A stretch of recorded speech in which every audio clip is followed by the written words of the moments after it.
Sister வந்து அவங்க doctor, இந்திராணின்னு பேர், திருச்சியில் இருக்காங்க. அவங்க வந்து என்னை எப்போவுமே ஹைப்பர் ஆக்டிவாக பார்த்தாங்க.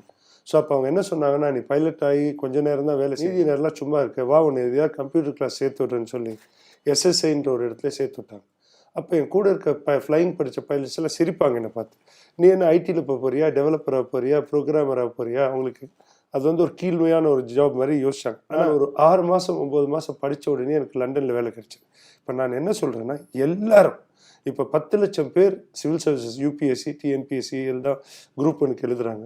1000 பேருக்கு கிடைக்க போகுது. அப்போ மீதி பேரில் என்ன வேலை செய்ய, பேங்கிங்கோ வேறு ஏதோ டைம் வேஸ்ட், எனர்ஜி வேஸ்ட்.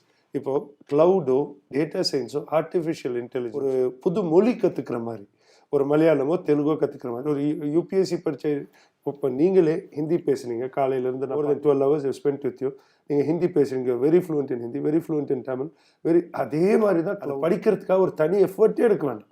ஒரு கார் ஓட்டுற மாதிரி, ஒரு பைக் ஓட்டுற மாதிரி, ஒரு ஜாகிங், ஒரு யோகா, எக்ஸ்ட்ரா